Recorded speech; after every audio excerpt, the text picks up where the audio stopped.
direct contact with a survivor brings. It's this burdening and overwhelming emotion. You, as an author, had these moments when you thought, this is too much, I cannot bear it? Yeah. Heads up, folks, I'm human.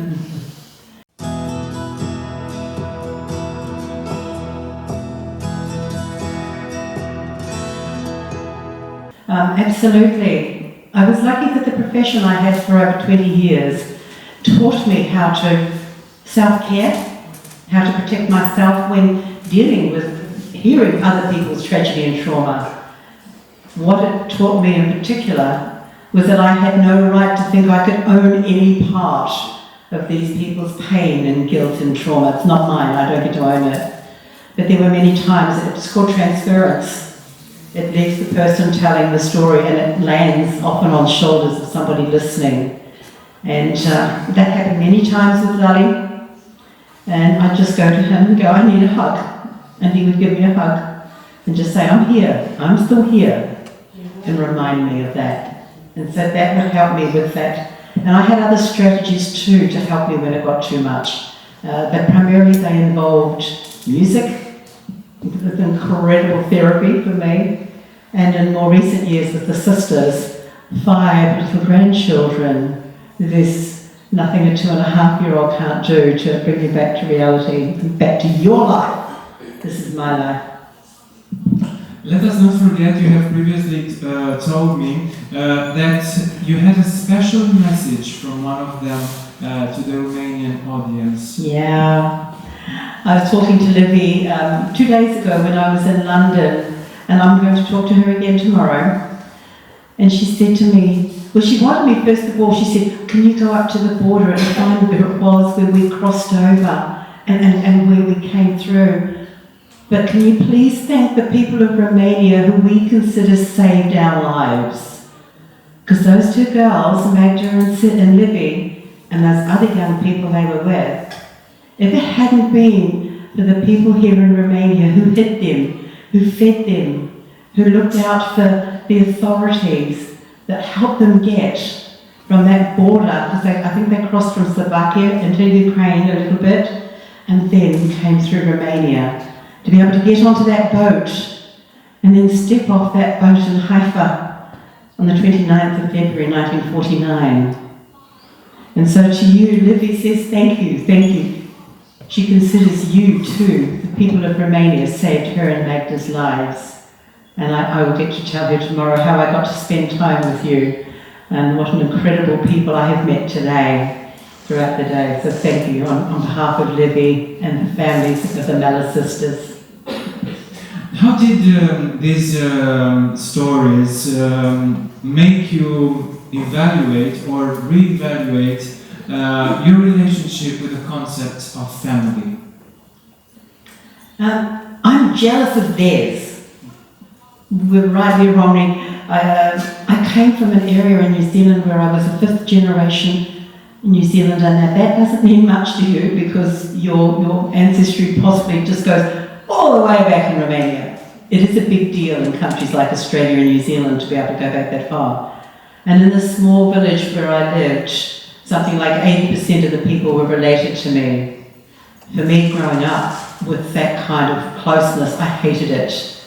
And I was 16 and I left school and I left home because I had to get away from it. I'm not sure what I was running from. Well, actually I am actually. It was a wrong time and place to be a girl. Life was all designed around the men, including my 4 brothers, and there was nothing scheduled for me. My mother told the school principal where I went to high school, who wanted me to go to university, and he said, no, you don't, she said, you don't waste education on a girl. I won't let her go.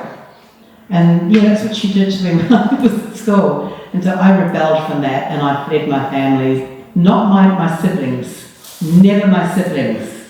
But here's the thing, my 4 brothers all fled too. We found that clawing family too much. And now I go to Israel and I gather in the garden of one of Sibby's sons with 40 to 54 generations of family, and I just look at how they are so close and I'm jealous. And I think that's what family is. That's what it has to be. 4 generations of wanting to be together, not like me, wanting to get out. What has started as an invitation, a hasty one actually, to a bad coffee, waffles, and a story to be shared, turned into a global literary phenomenon with tens of millions of books sold, a TV series on the go, and countless new perspectives. What would Lale would say now? That man, when I met him, was 87 years of age, and after 6 months, when he stopped saying to me, I need to be with Gita, and then started wanting to go out and live again, whenever he was in a really happy mood, which thankfully became more and more often, he had 2 dogs. One of them was the size of a small pony, and the other one was actually smaller than my cat. So this big dog, I would go there and I would find Lale, and poor Tootsie on her hind legs, and he would be dancing with her. And he would be dancing with her. And I used to say, Lale, don't do that. Now, that's hazardous for a man your age. He shouldn't do it. He would be trying to find a big enough dog to dance with, but he couldn't get Gita. And the other thing he would do is he would just take 2 or 3 steps, and then he would jump in the air and click his heels. For somebody who wanted to have a say and who played him in a movie, I think that tells you he'd be pretty chuffed to know that people like you are wanting to hear about him and the stories of others that have come from his story.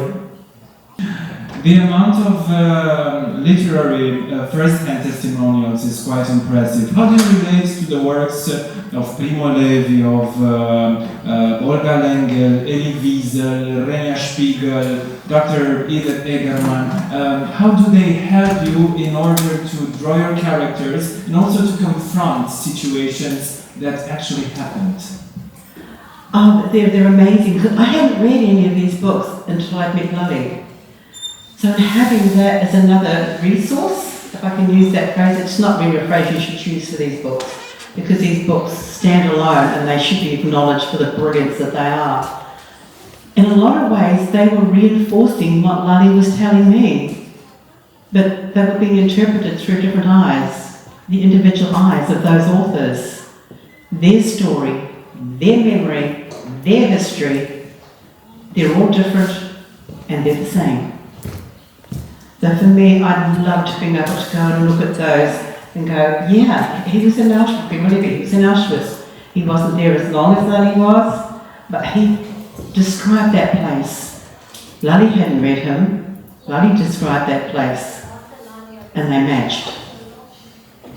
Through books and movies, as we have seen, it seems that many of us have a fair amount of information about the Holocaust. We have seen the movies, we have read the books, we have seen the pictures, we have watched several documentaries. We know the basics, we recognize them. And then again, there is something different when it comes to those of us who have actually met a Holocaust survivor. How does this common knowledge background change after actually meeting a survivor? Well, you know that you're the luckiest person alive because of it. To be able to spend time with these beautiful people now well into their 90s, those that are still alive, is an absolute honour. To be able to hear them. And I don't know about here, but in Australia we were very lucky that in the main cities we have Holocaust museums, and survivors for decades now have been guides there, and children from schools get taken there. They have to go there every year, every school, and they get to hear those first-hand accounts. And it is those accounts from having gone on an excursion that they didn't want to go on, that these kids, now adults, including my very own, tell me meant the most to them. Not reading it in the book, not from their teachers, but actually having that contact with the survivor. We can't keep giving that to you folks because they're not around to do it anymore. But with Steven Spielberg's 50,000 testimonies that he's got filmed, And with books that are coming out like mine and others, we can keep reminding you that these were young boys and girls, the age of many of those who are reading and learning about them in school. So, look, it's such an honour. I kind of want to bow at the feet of these wonderful people, I mean. Your books make for an addictive reading. I, for myself, read Selfcare nearly 24 hours, practically glued to the book. But you have, or at least it seems to me, that you have subdued authorial style and personal input to the story in order to let the story by itself spring out, clear, striking, and simple, keeping this simplicity of the story. Was this a writer's choice, or the only way you could have said and you could have shared these stories? Look, it actually started with Lali's book because I didn't know what I was doing. I didn't know how to write a book. And after a few attempts with my publishers to tell it in a certain way, I was so lucky. They just said to me, look, why don't you just go and write it the way you want it written? So yes, keeping it simple was first and foremost in my mind. I didn't know any other way. And I said, I have to use the words that Lali used, and he used simple words. Our conversations were simple, there was nothing literary about them. Why should I attempt to tell these stories in the hope that I could win some literary award as a result of it? It was never going to happen. Keep it simple, short sentences. But yes, you're right. The academics and the historians, they never talk to you about the facts, the figures, the clinical side of the Holocaust. I didn't need to go into that on a day-to-day basis. What I was hearing and what was catching me was those little tiny things that happened in those camps between individual people, the hope that they clung to, where they found that hope. You know, Libby, when I was sitting with her a couple of years ago and eating some olives out of the bowl, says to me, can you remember the first time you tasted an olive? No, I can't. She said, I can. It was a day in Birkenau when somebody came back to their block and bought this fruit, and she thought it was a grape and gave her one, and she tasted it, she spat it out, she thought it was terrible. And this person who gave it to her, really got angry because she did not waste food, any food. And that was her first taste of an olive. And here, 70 years later, she remembers it, that taste of an olive. You have traveled to Lales, to Gitas, to Silkas and the Three Sisters' homelands. You have also visited the camp. How was it to see with your own eyes what previously only had shape in your mind? I don't know if there's a word for it really. The word shock doesn't even seem to be enough. I did not go to Auschwitz-Birkenau until after the book was published. We'd had conversations with my publishers who said, oh look, I think you need to take a trip there so that you know what it is you're talking about. And I went, no I don't.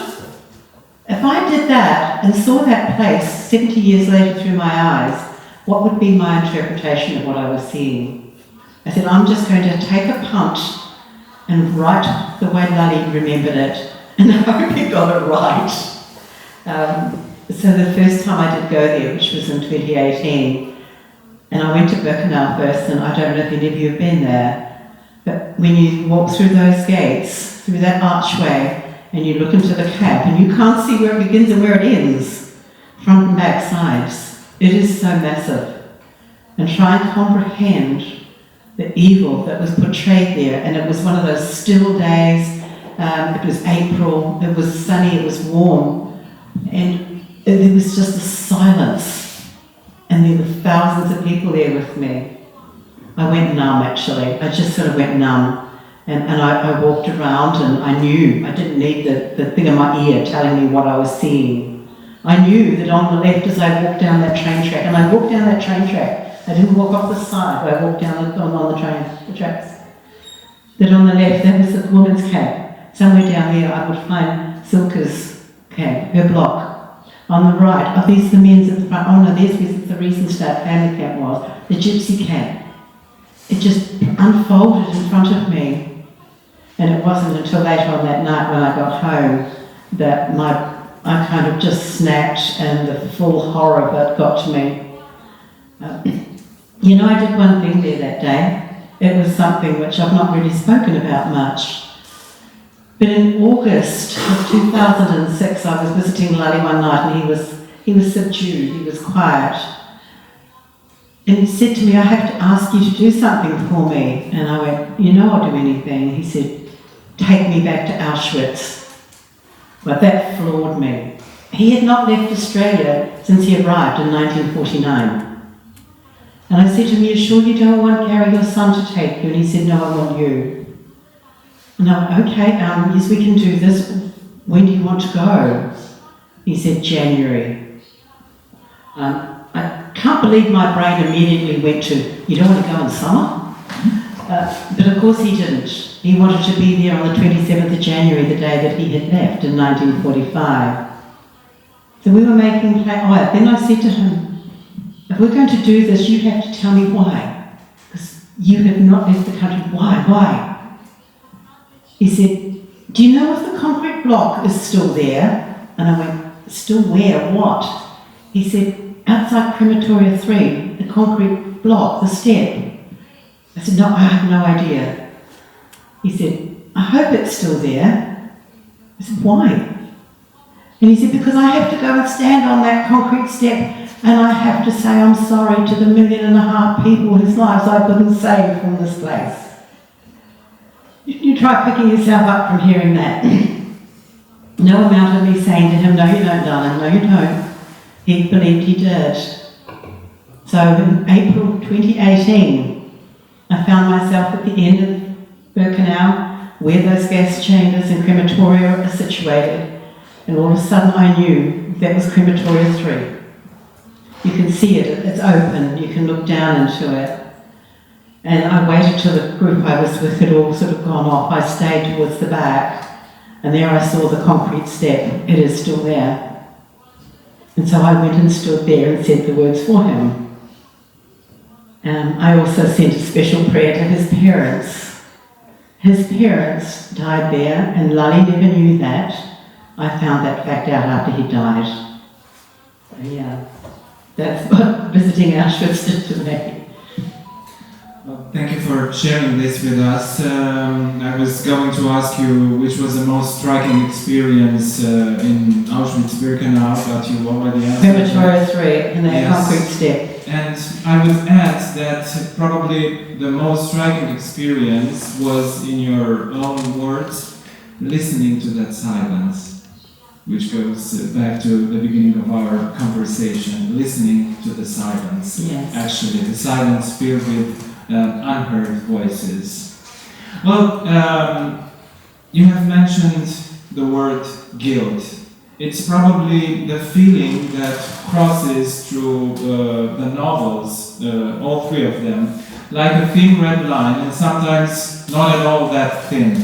And it's a double-sided feeling, because there is this guilt of the survivors in general, that were not able to help their families. Sometimes families split, divided, even there, going down from the trains by Dr. Mengele or whomever.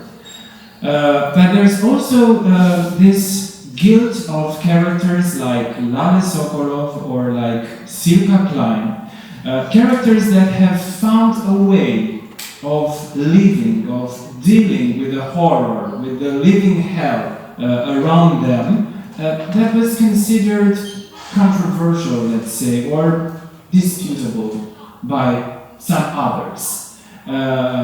There's also another face of the guilt that probably we don't talk enough about it, the guilt of the survivors' heirs.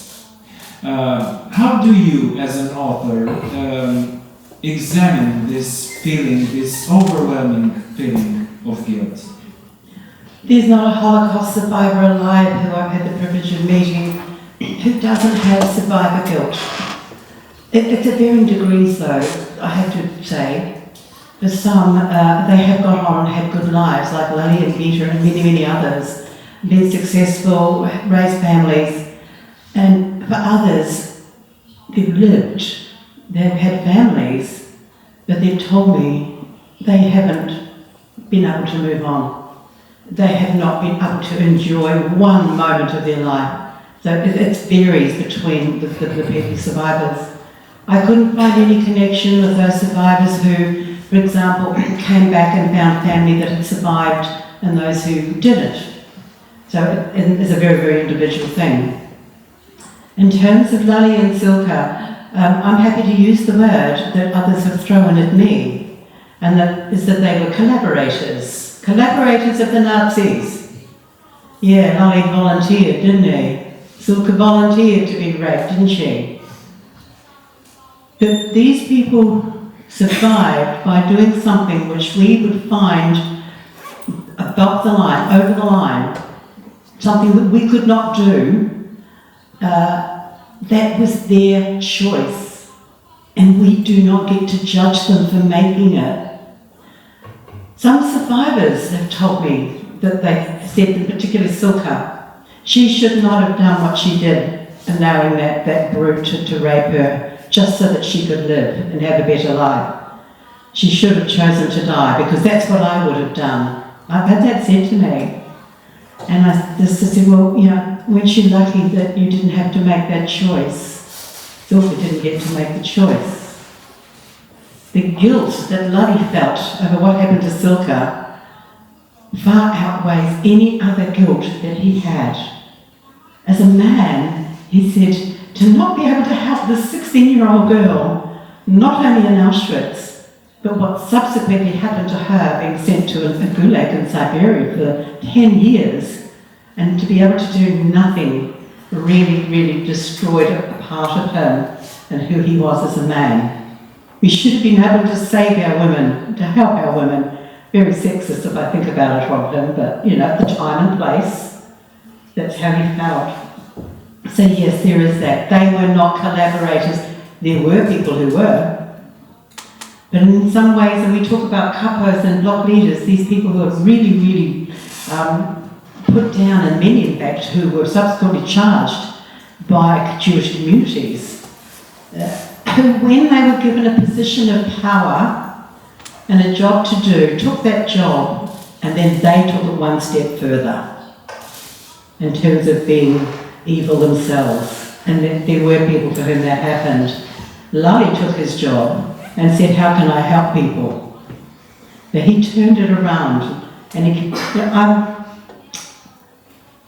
keep telling you these little stories, but I'm just trying to reinforce in this instance what he did. Every person who survived a concentration camp, but first and foremost, were lucky.